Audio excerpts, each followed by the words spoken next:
If you don't have power in this country, you suffer and die. If you have power, you go scot-free. Right. President Tinubu, all of this is happening under your watch. I will ask you a question.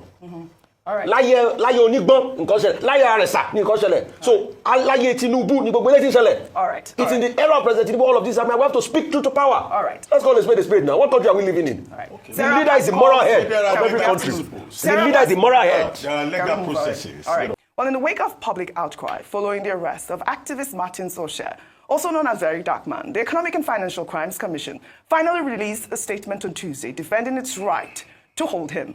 The EFCC stated in a post on X that VDM was arrested due to petitions involving alleged financial crimes and that he had refused to respond to multiple invitations. Well, his tweet reads in part.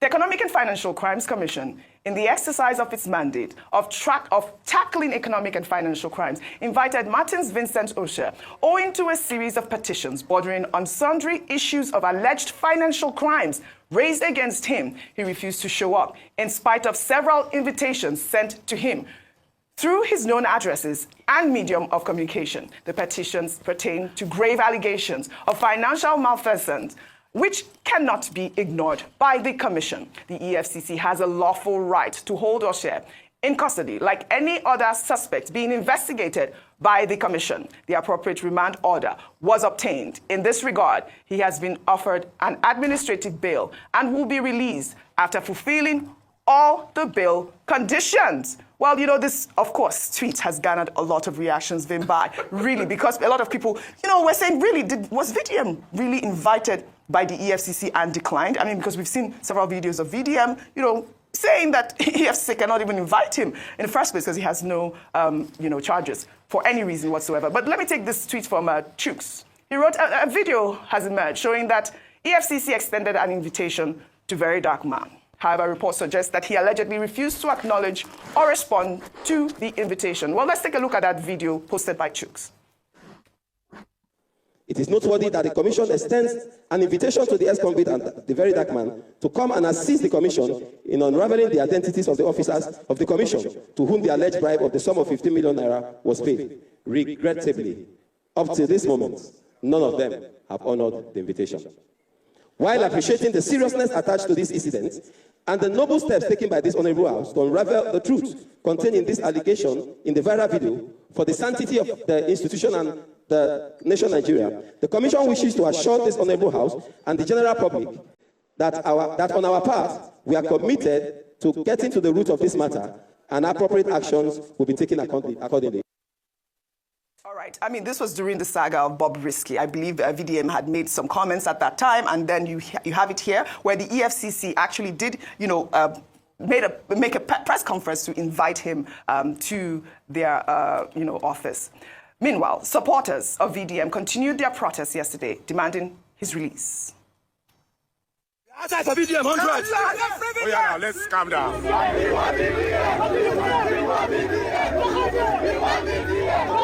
carrying animals for us? Why are they carrying dogs? They don't even tell, they pour tear gas. Why are they pouring tear gas? Why? Why would they pour tear gas? Enough is enough. What do we want? What do we want? What do we want? What do we want? Free Very Dark Man, we know. Free Very Dark Man, we know. Free Very Dark Man, Free Very Dark Man. We no go green, oh, we no go green. Free VDM, we no go green. We no go green, oh, we no go green. Free Very Dark Man. Free Very Dark Man. We no go green, oh, we no go green. We no go green. Free Very Dark Man. Free VDM. Oh, that last video there, Vimbai, was in London. And you saw school children. We've seen several videos of people demanding VDM's release. The EFCC also debunked claims that it arrested VDM because of the activists' constant attacks on its operation. I'll read part of their tweet here. They wrote in that statement, "It is needful to admit that the Commission is aware of several unguarded attacks of the suspect against its operation. While such conduct is condemnable, his arrest was not informed by such attacks. The relevant law enforcement agency will be allowed to look into them." Well, here's VDM in several videos that have now gone viral, accusing the EFCC of corruption. The corruption of EFCC has literally no limits. So basically now, anybody where Tinubu they vex with or APC they vex with, now EFCC they go pursue. EFCC is not competent enough to say they want the whole person for fraud. They don't get that credibility at all. Say there's no agency in Nigeria where corrupt with EFCC. I don't say EFCC go they wonder how I take find out, but like I said, I got eyes everywhere and I get informants for everywhere. EFCC are the most corrupt people. Like I said, 90% of them are corrupt. When they are ready to let me prove it, I'll prove it to them. Very dark man defame EFCC. Let's go to court. Let us go. I will prove it that 90% of you are corrupt. I know you people will be wondering how I found out, but here's the thing. The truth is that I have informants in your office. All right, there, VDM says, I have informant in your office. I mean, would you blame Nigerians for saying this is the reason why he was picked up? Because on several occasions, he has come out to say that the EFCC is corrupt. Before I come to you, Vimbai, I'll take this final tweet from Excel. He wrote in part, what's even more suspicious is the EFCC's admission that they are aware of his unguarded attacks. That's the real issue here. VDM speaks truth to power. He calls out corruption, exposes hypocrisy, and disrupts the comfort of those who hide behind institutions to loot with impunity. Now, instead of addressing the rot he has exposed, the system is trying to silence him through a conveniently timed arrest. The commission talks about remand orders and administrative bail as though they are doing VDM a favor. Let's not get it twisted. Due process is not a privilege. It is a right. If he's been granted bail, why is he still in custody? Or is it yet another example of selective justice and unlawful detention masquerading as procedure? There's so many issues muddled up together where this particular case is concerned. But I think the focus is on due process from the EFCC, because if due process is followed, a lot of the other speculation that then begins to happen is subdued. So if you say rightfully EFCC has the right to say that we have information or we have evidence pertaining to X, Y, or Z, they can do that to anybody, no problem. But then if the procedure is followed, then we can sit and observe and wait for the process to play itself out. There's still questions about how he was arrested, because his brother says they were bundled up. It was like a kidnapping. That is still a question mark. Why is the EFCC? Yes, fine. Even if let's assume that he refused to honor the invitation, does that warrant him being bundled up, and being taken to a place that they said for a while they didn't know his whereabouts? So definitely, we cannot overestimate the importance. We cannot overestimate the importance of due process. Now, there are so many issues here. The other issue that I wanted to look at was the issue, the protests, right? I think that it's formidable to see young people rising up for what they believe in. And I hope that if there's such an organized group of people with this much passion, that it can be bigger than VDM.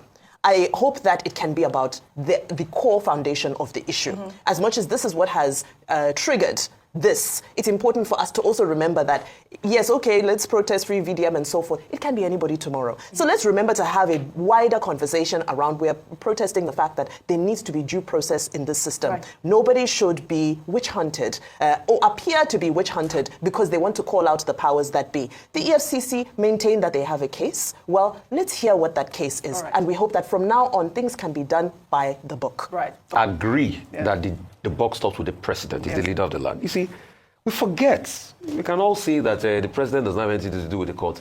We forget that the president is supposed to be the moral beacon of any nation. And what happens in any nation falls under the president. I mean, look at all these heinous activities and crimes that are being perpetrated. The high-handedness. What EFCC has done to VDM, is it right? Let's call it speed is speed. They arrested the man. You didn't issue a statement all this while. You said, fraud, malfeasance and everything. You have not even shown us a charge. You are talking administrative bail. He's not been bailed. We are hearing counter narrative. The truth has to be said. If a man had called that EFCC in the past, that they are corrupt and all of that, didn't the EFCC chairman himself say they have bad eggs amongst them? Why are we talking like we don't live in Nigeria? All you just need to do is to call him to corroborate. So the question we are asking is, what is going on? Is it because the man does not have the paraphernalia of security and states? Didn't the same EFCC try to go and arrest Yahaya Bello? Didn't they push them away because military, police meet police? And he was being guarded. Didn't the EFCC chairman, a man that is doing great, by the way, and I support him, when he started to support the EFCC, I support the EFCC like I supported them a lot in the Yahaya Bello situation. All right. Didn't he say, I will resign if Yahaya Bello is not prosecuted? So the Yahaya Bello's case is already in court. So you see, there's a level of high-handedness. If you don't have power in this country, you suffer and die. If you have power, you go scot-free. Right. President Tinubu, all of this is happening under your watch. I will ask you a question. All right. láyé onígbọ́n nǹkan ṣẹlẹ̀ láyé àrẹ̀sà ní nǹkan ṣẹlẹ̀ so láyé Tinubu ní gbogbo eléyìí ṣẹlẹ̀. All right. It's in the era of President Tinubu all of this. I mean, we have to speak truth to power. All right. Let's call a spade now. What country are we living in? All right. The leader is the moral head of every we have country. to- The leader is the moral head. There are legal processes. All right. You know, law is not emotion. Fantastic. We know, but All the right. leader is the moral head. No. He's Law the is- All right, moral let's- head. let's finish this What he has conversation. done is President wrong. Tinubu cannot amend any law. No. Leader is the moral that's not head. the That's what we are That's saying. the That's not the function question. of the legislature. Right. It's the high-handedness we are talking about. No, I'm talking law. I'm not talking emotions. At the end of the day, Serap and NGE has called for a review of the Cybercrime Act, and that is their point. Really, that's all they're asking for at this point. And I think that it is important for that sort of conversation to begin to take center stage. We're asking for the rule of law to be obeyed.